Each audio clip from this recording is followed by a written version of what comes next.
Hi, this is Mateusz Kołosowski, and I'm going to present you another game connected with attacking the king in center. This time we are going to deal with an interesting way of preventing the opponent's king from castling, and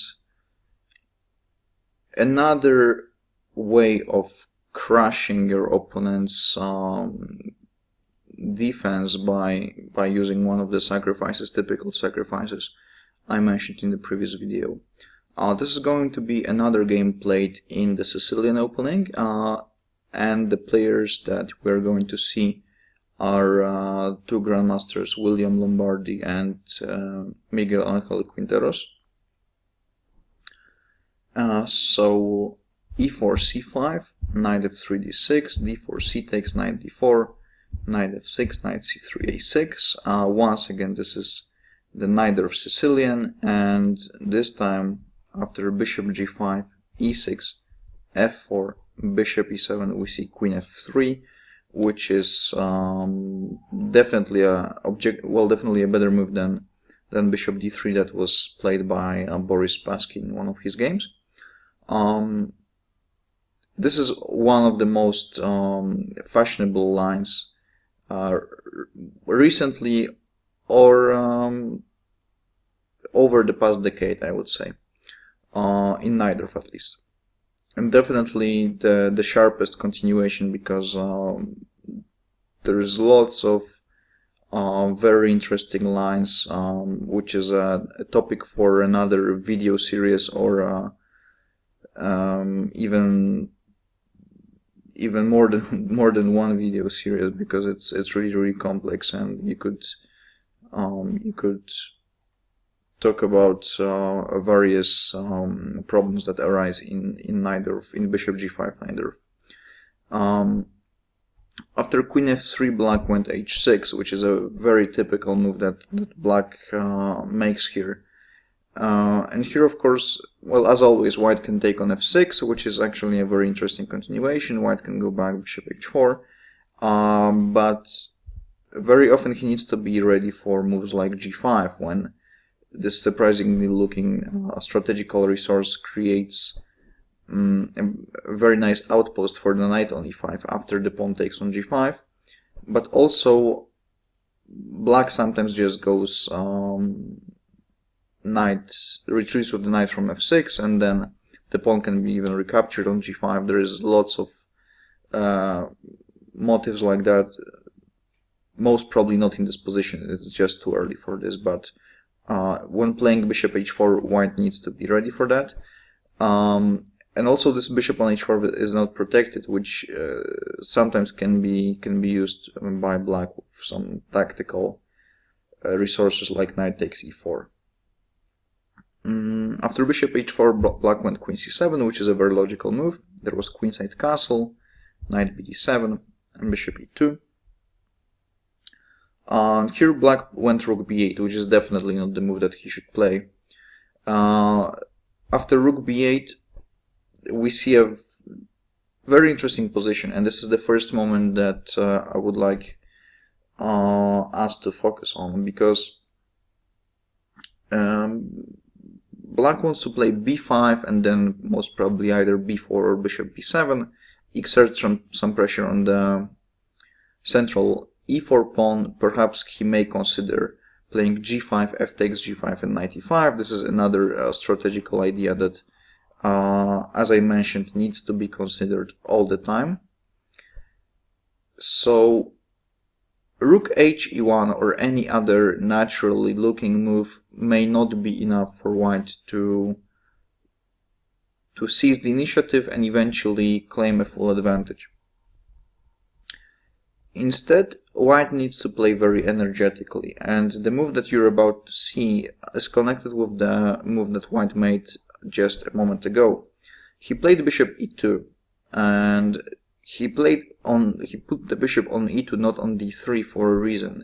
Even though the bishop on d3 would protect the pawn on e4, on e2 it's controlling h5, and this is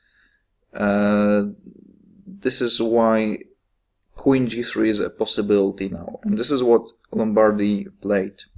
It's a very interesting move because, as you see, the rook on b8 has been moved, so black will never be able to castle queenside. And here, black needs to make a decision. This is the first problem. Making decisions in chess is actually very problematic, especially when your opponent is attacking you. Black needs to make a decision whether to castle and allow white to seize the initiative on the king side, or keep his king in the center. He may consider playing g6, but then there is always a whole lots of ideas like knight e6. There is f5 and lots of possibilities, lots of attacking possibilities for white. Of course, a move like bishop f8 is not a serious option. King f8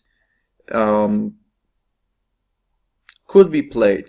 I'm not really sure if this makes black's position safer, especially when it comes down to his king's position, but this is definitely a viable option. Black could also think about just ignoring all of this and play b5, and this is certainly an interesting possibility. And after b5, queen g7, he could play just rook g8, sacrifice another pawn, and after queen h6, just went b4 and then perhaps collect the pawn e4. Instead of all of these options, and instead of castling, which is the most critical move, I believe, black went rook g8. On the other hand, if he played castle, it's quite possible that white can play knight d5. And after e takes d5, there is knight f5, and after knight takes d5, just e takes d5, with some hope of destroying black's kingside position. Black went rook g8, and this is a concession. This is already something good for white. This is already a small win for white. Why? Because the king cannot be castled. White has already fulfilled his first goal when it comes down to attacking the king in the center.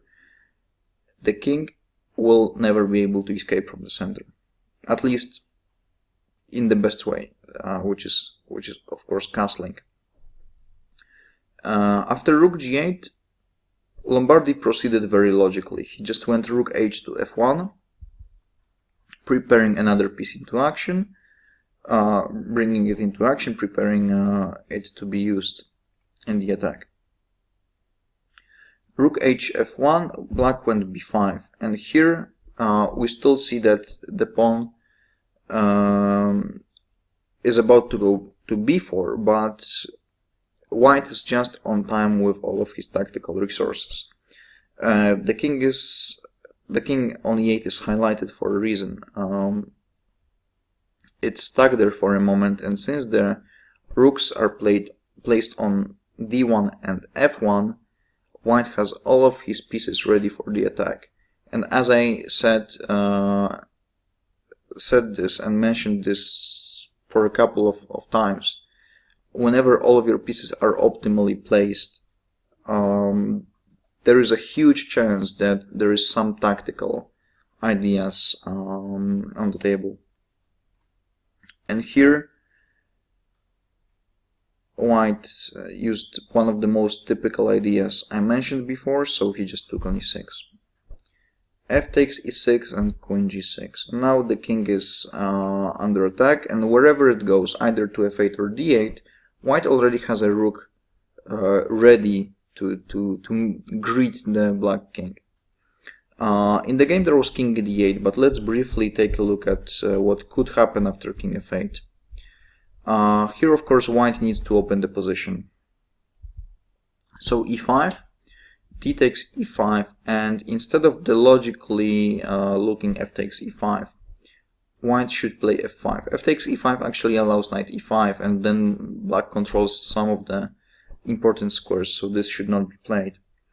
And there's a very simple idea behind f5. White just wants to capture with the pawn on e6 and then create queen f7 checkmate threats. So after f5, black once again needs to react. And there are very nice ideas here. After knight c5, for instance, white can just go bishop h5 and once again renew this checkmate idea of queen f7. And after knight h5, not the most straightforward queen h5, but f takes e6 check. Now knight f6 is not an option due to checkmate on f7, so bishop f6 is the only move. And now the simple bishop bishop takes f6, knight takes f6, and a very nice sacrifice comes. Rook f6 check, g takes queen f6, king e8 is the only move. And now white would like to play queen f7, but then queen captures f7, so all you need to do in such a situation is to just to drive this queen away. And this can be used by a very nice rook d8, queen d8, and queen f7 checkmate. White is down 2 rooks and the bishop, just for the 2 pawns, but as I said, it's not the quality of your pieces that matters, it's the quantity of the attackers and defenders. Here black doesn't have a single defending piece, so it's quite logical that he loses. Instead, all of this, after f5, black could also play e4, but then something very similar comes comparing to the previous line. Bishop f6, knight f6 and bishop h5. And if knight h5, of course, f takes e6, bishop f6, and perhaps even rook d8. And black is in real trouble.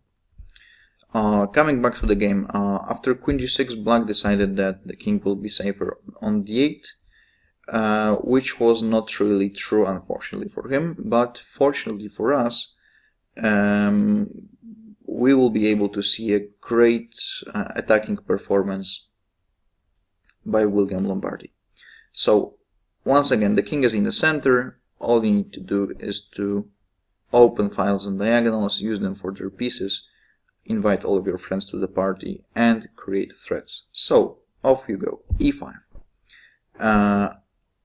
d takes e5, and once again f takes e5 could be tried, but f5 is even better. White threatens f takes e6, and this is why it's better. It forces black to take on f5 and it doesn't allow him to consolidate. After e takes f5, there was bishop f6, and here lots of white's pieces are included in the game, into the attack with tempi. Knight d5, queen c6. Here it's very important to see that black also has his ideas. So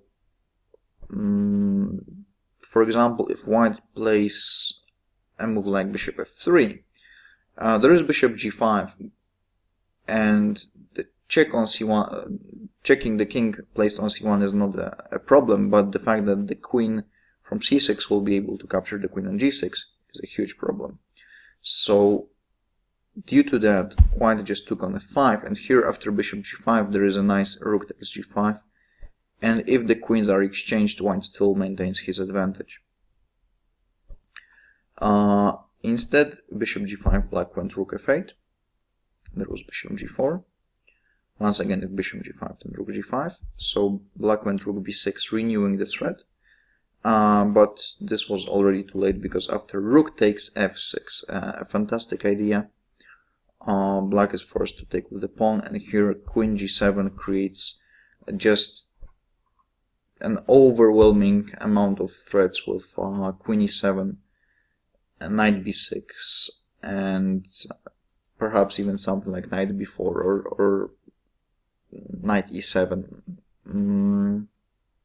but mainly queen e7 and knight b6. And black cannot really defend himself. He will either lose material or just get checkmated, and most probably both at the same time. So he played rook b7, perhaps overlooking the checkmate, or perhaps just he was so depressed about this position that he he failed to see that there's checkmate in one.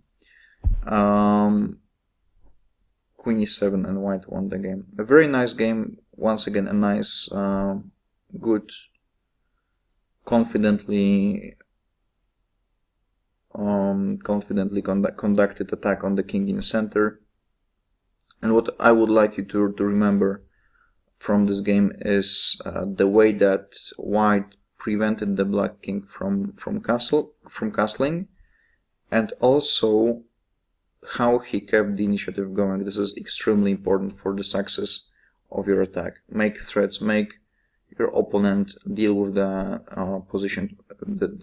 positions, the problems that you create on the board.